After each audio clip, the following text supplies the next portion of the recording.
Bismillahirrahmanirrahim.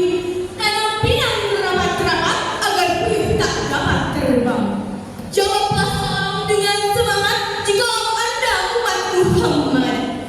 Assalamualaikum warahmatullahi wabarakatuh. Waalaikumsalam warahmatullahi wabarakatuh.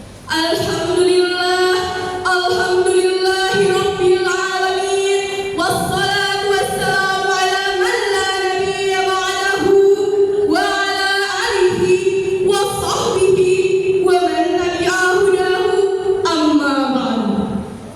Pertama-tama dan yang paling utama, marilah sama-sama kita panjatkan puji dan syukur kehadirat Allah Subhanahu wa Ta'ala, karena berkat rahmat dan hidayahnya kita dapat merasakan dua hal yang berlawanan, dua hal yang kontroversial, antara hak dan yang batil, antara yang benar dan yang salah, yang terpuji dan yang tercela.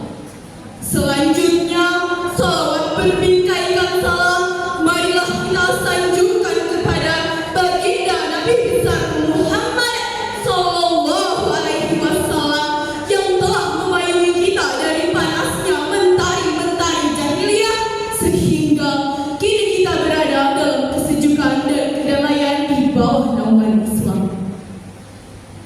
Yang terhormat Ketua Pelaksana beserta Panitia Festivus SMK Negeri 1 Batam yang telah memberikan wadah bagi kami generasi muda Islam untuk dapat mengembangkan potensi dan bakat dalam syiar Islam.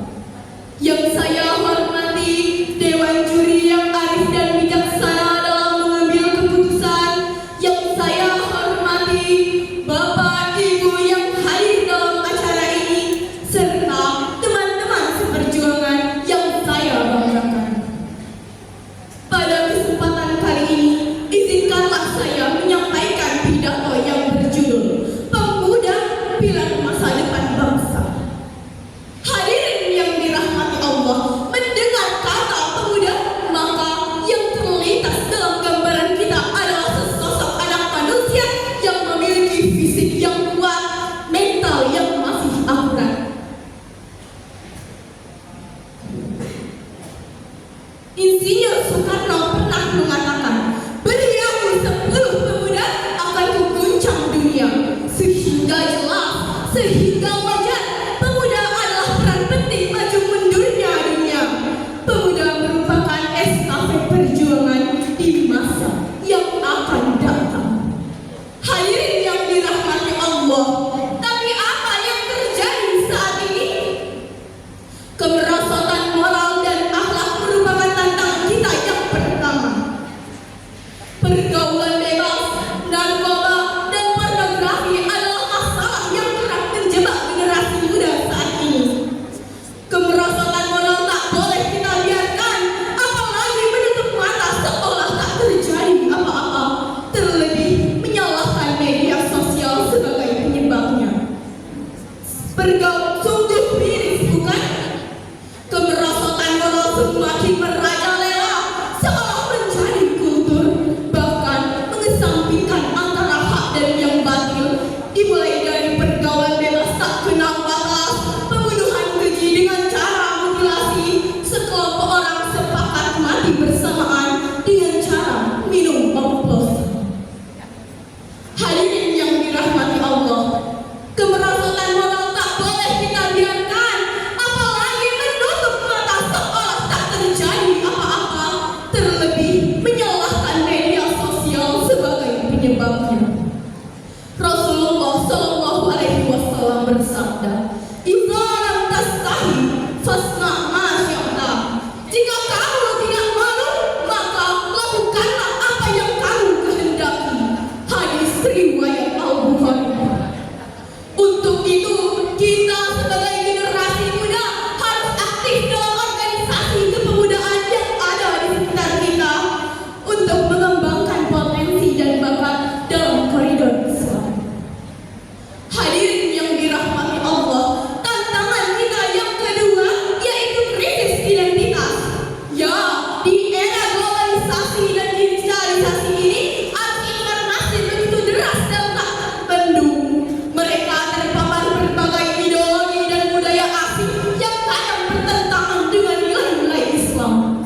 Firman Allah.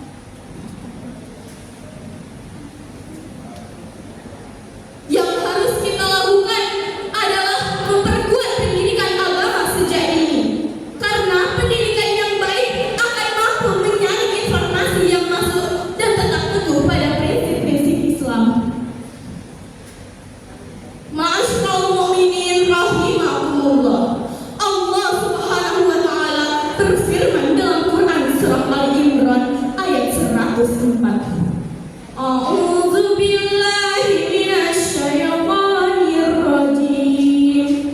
Bismillahirrahmanirrahim. Wal takum minkum ummatun yad'una ilal khairi wa ya'muruna bil ma'ruf wa yanhauna 'anil munkar wa ulaika humul muflihun. Yang artinya hendaklah ada di antara kamu sekelompok